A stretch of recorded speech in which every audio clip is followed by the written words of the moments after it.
왜 자꾸 당뇨 환자들은 졸릴까요? 안녕하세요, 당뇨타파 순시새끼입니다.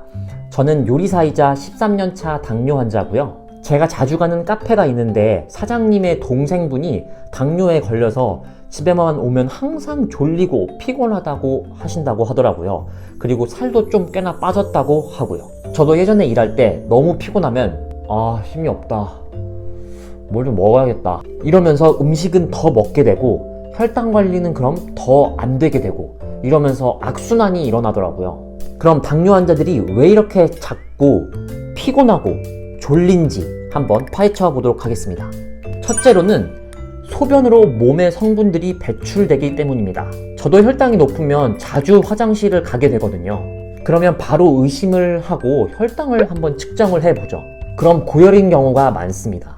이렇게 혈당 조절이 안 돼서 혈당이 높으면 혈액 삼투압이 올라가게 되고, 이렇게 되면 소변으로 다량의 전해질과 수분들이 배출된다고 합니다. 그러면 전해질 부족과 수분의 부족이 일어나죠. 우리 몸에서 제일 많은 부분을 차지하고 있는 것이 뭐죠? 바로 물입니다.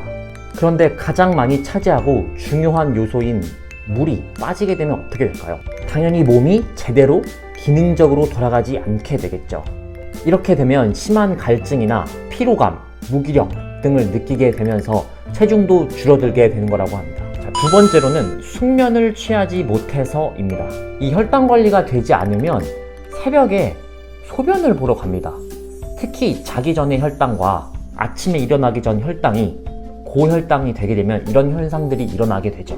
당연히 잠을 자면서 피로를 풀어야 하는데 피로를 풀지 못하고 숙면에 들지 못하니까 당연히 피로감과 졸림 이런 현상들이 자꾸 나타나게 되겠죠. 잠은 보약이라고 불릴 만큼 몸이 회복하는 데 굉장히 중요하고, 이걸 못하게 되니 당연히 자주 졸리고 피곤하게 되는 것입니다. 자, 3번은 간의 당 대사 기능이 저하돼서입니다.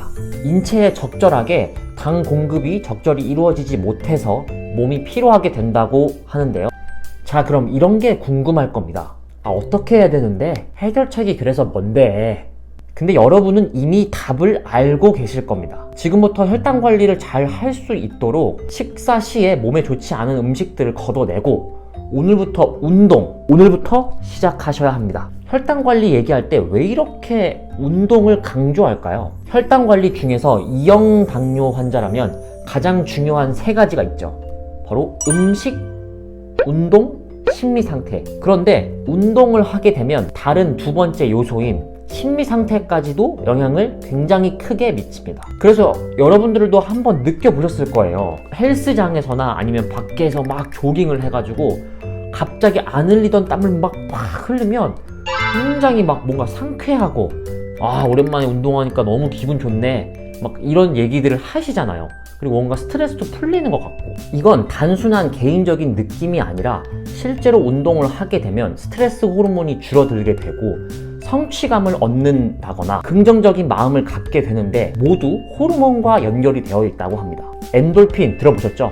그러면 여러분들이 이렇게 운동을 꾸준히 하게 되면 방금 제가 말씀드린 3가지 중에 이미 2가지를 해결하고 있다고 봐도 되니까 운동 하나만으로 혈당 관리의 60~70%를 하고 있다고 봐도 무방하겠죠. 여기까지 제 영상을 보시고 그러면 뭘 해야 되는데? 나도 한번 해볼게 그럼. 이런 마음이 드신다면 저는 몸에서 가장 큰 부위에 해당하고 근력을 가장 많이 가지고 있는 부위들부터 운동을 하라고 말씀드릴 텐데요.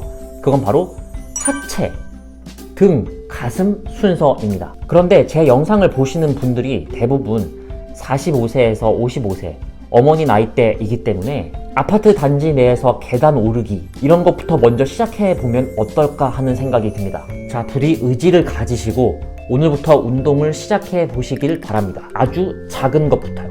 다음으로는 나는 의지도 부족하고 혈당 관리 이거 너무 복잡하고 잘 못하겠다, 다른 도움 좀 받고 싶다, 이런 분들이라면 저는 연속 혈당 측정기를 추천드리고 싶습니다. 아무래도 혈당의 추이를 계속 볼 수 있게 되기 때문에 혈당 관리에 굉장히 도움이 많이 된다고 주변 당뇨 환자분들이 말씀을 주시는데요. 이 연속 혈당 측정기를 사용하게 되면 자신이 설정해 놓은 혈당값 이상을 올라가게 되면 삐삐삐삐 그렇게 소리가 나면서 지금 몸의 혈당이 너무 올라갔으니까 어떤 조치를 취하라 라고 경고 메시지를 보냅니다. 그러면 이걸 보게 되면 당연히 자기가 뭐 주사를 맞는다던가 아니면 나 지금 빨리 뭐 잠깐 뛰어야겠다 라든지 어떤 조치를 취하게 되겠죠. 대체적으로 1형 당뇨가 당연히 2형 당뇨 환자들보다 훨씬 혈당의 폭이 크기 때문에 대부분 연당기를 사용하게 되는데, 2형 당뇨 환자분들이라도 이렇게 혈당 관리가 하기가 어렵다고 하면 도움을 받으시면 좋을 것 같습니다. 자, 정리해보자면 앞서 말씀드린 것처럼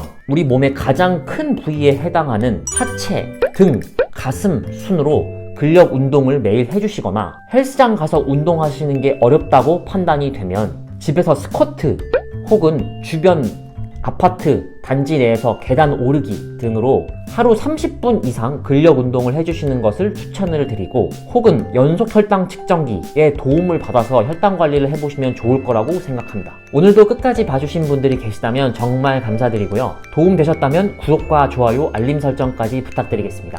여러분들이 필요하거나 궁금한 내용을 댓글에 달아주시면 제가 참고해서 영상 제작하도록 하겠습니다. 지금까지 봐주셔서 감사합니다.